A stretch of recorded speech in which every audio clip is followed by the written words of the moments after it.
Amen, thank you. Morning again. I'm Charlie, I'm one of the ministers here at Holy Trinity, and this morning we are digging into prayer, part of a series that we're looking at, where we're spending January asking what is the underpinning of our faith, what are the core values that we hold at Holy Trinity and that help us to be disciples of Jesus. Last week, Gary introduced us to our year's theme, which is blessed to be a blessing. How can we share the blessing that God has given us with other people to help them know about Jesus, to help them find out more about the sacrifice that he made for us, both sharing materially and spiritually, both with words and with deeds. And so then following on from that, over the next 3 weeks, we're going to look at three kind of key discipleship areas that hold together our walk with Jesus. We're looking at prayer today. We're looking at service next week, which is the Fool's Lunch and the ministry fair. And then we're looking at our giving. Three really important areas that as a church, it's really good for us all together to start the new year, to start January, and to look ahead and ask God, what is he saying to us in each of these areas of our lives? So today we're looking at Mark. Chapter in Mark 1. We're looking right through Mark in January. And this short passage gives us a bit of an insight into Jesus' prayer life. We can read it two ways.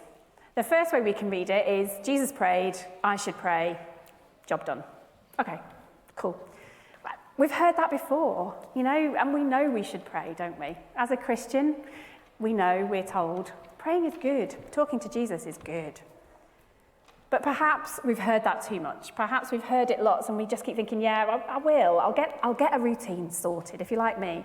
Starting a new job, finding new rhythms to life. Yes, I'll get a routine sorted. I'll find a way of fitting all this in. But it doesn't happen and it's hard. But the thing I want to really look at today, this morning, the bit that stands out to me from this passage is the fact that Jesus prayed. It's not that Jesus prayed, it's that Jesus prayed. Why does he have to pray? He's the co-creator of the universe. He's part of the Trinity. He knows what the Father and the Spirit are thinking. Why does he have to pray? Why does he make time to pray?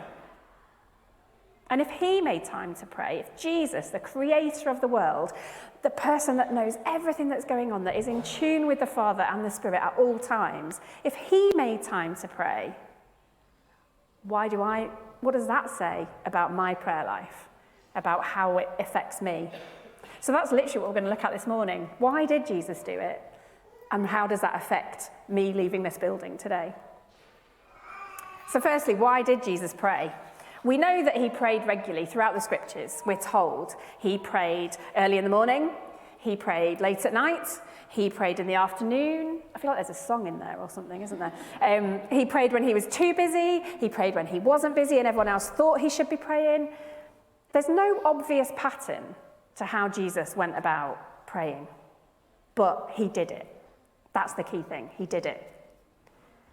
But he's God. And really you would think he doesn't have to pray. Really he should just kind of know what to do. He should just get on with it. If you've journeyed with me over the last few years becoming ordained, you'll know that I did Greek at college, and I'm really sorry, but I brought it in again today because actually I loved it, because English is a rubbish language. Honest, it doesn't describe stuff well, does it? Do you know what I mean? Like in Greek, there's like 7 words for love, and we just go love. And they go phileo, blah, blah, I can't remember anymore. I went down a rabbit hole I can't keep going down. But it's just so rich. And so with prayer, there's this English word, prayer. And I just wanted to dig out a little bit, like what does it mean? How can I explain it? And so I can't pronounce it, so this is my Charlie translation. The Greek word is prosouche. Is that better than earlier? Better than the 9? I'm getting the hang of it now. And it's made up of 2 words. So bear with me because it really helps understand what prayer is. So it's made up of 2 words, pro and euche. Pro means to move towards, just like it does in our language. If you're pro something, you're for something. And in Greek, it's about a sense of closeness, a sense of being connected, of being intimate. And Jesus knew that he needed to be close and connected to the Father and the Spirit. He knew that apart from them, he couldn't do anything. That's where his strength came from. His strength came from the three. Not from the one on its own, but from the three altogether. That's where his guidance came from. That's where his peace comes from, in being united together. Luke tells us that Jesus often withdrew to pray. And he did it often to keep himself connected in, to ensure that he was on mission. He was doing what Jesus had, the Father and the Spirit, and he had planned, had called him to do. So it's close, it's united, it's together. And then the other part of the word, proeuche, euche means a desire or a promise or a vow. And it kind of implies, see, Greek's just bonkers, you can't explain it with our English words. It implies a sacrifice. So in that desire, there's a sacrifice in that desire to be near God. So to sum it up in English, to pray actually is much bigger. It means to draw near with sacrifice, to draw in close with a sacrifice, with a desire to be deep and connected. The other reason Jesus prayed is partly as an example for us. Really simple. Jesus was fully God, but also he came fully human so that we could understand what it means for a human to have a relationship with God, so that we can understand what it looks like, literally, for a human person like us to relate to an amazing, awe-creating God who created the universe.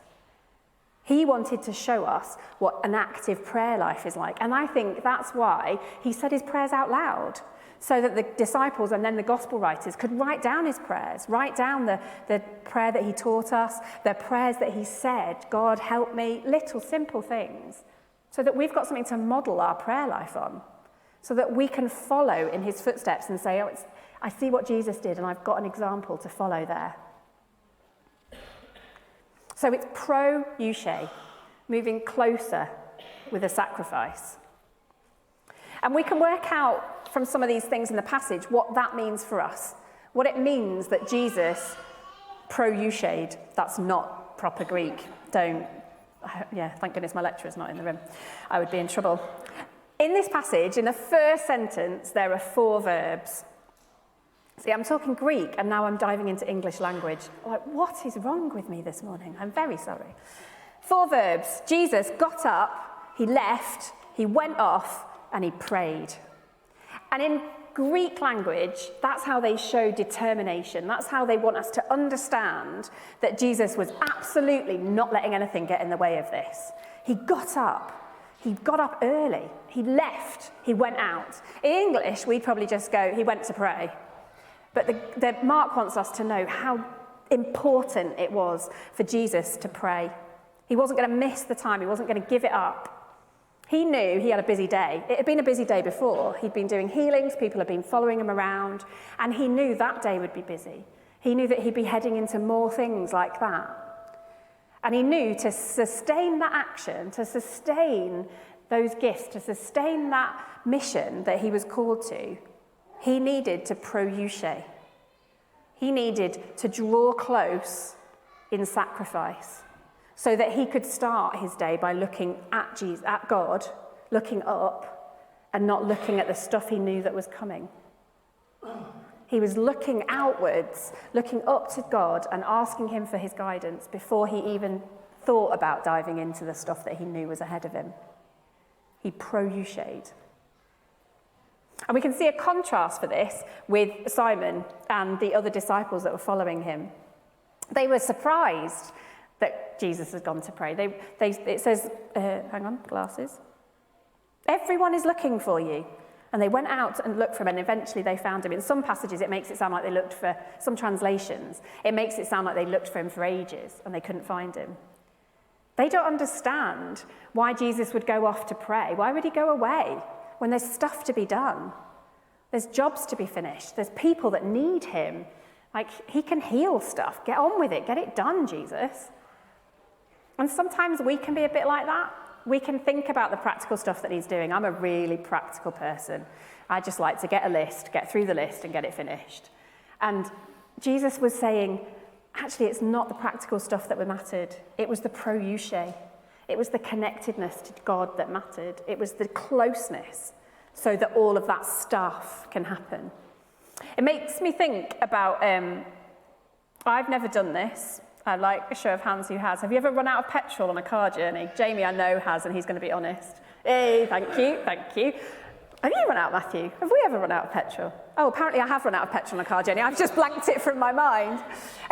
Both our parents live far away. My parents live down south, Matthew's parents live up north. And it is a definite thing that before we set off on that journey, we go and make sure there's petrol in the car. You can check now, can't you? I feel like that's really old that I'm saying that, but you can check how many miles you've got left on your tank. I remember the days when you couldn't do that. So now you can check if you're going to get there in time, but actually it's just sensible. Fill up your car with petrol so that you're going to make it to the end of the journey. And it feels really much like that's what proeuche is doing. That's what Jesus is doing when he prays. He tops up his tank. He fills up before he heads out on the journey. He acknowledges that he needs to be close and intimate with God before he does any of the stuff. It's the vehicle. Prayer is the vehicle that pulls us in. It's not so much to do with the list of things that we bring to Jesus. It's the fact that we come close, that we draw in, and we start with God before we head out on our journey for the day, for the week, for the month, whatever it might be. I heard a story this week, and I'm sorry it's a second-hand story because it's not mine. It's one that Charlie Mackesy told that I watched on YouTube, and so you might have heard it. He wrote I can never say all the animals, the boy, the dog, the fox, the mole and the horse, that book. I don't know what order it comes in. He wrote that book, and he's a Christian, and he's a brilliant speaker as well. And he was telling a story about a friend of his that is a chaplain in a hospital. And he was on this particular ward, and there was a man that had been in the bed, one of the beds, for a number of days. And he was obviously there every time the chaplain went on the ward. Each time he went on, this man flicked the V's at him and kind of jeered, like, morning, he'd say morning, like, and I'm not going to do it, but every time he walked past, that's the reaction he got from this man in the bed. And he was a good vicar. He just kept saying, bless you, morning, every morning when he walked in, and this man didn't want to talk to him. That's fine, he'll go and talk to someone else.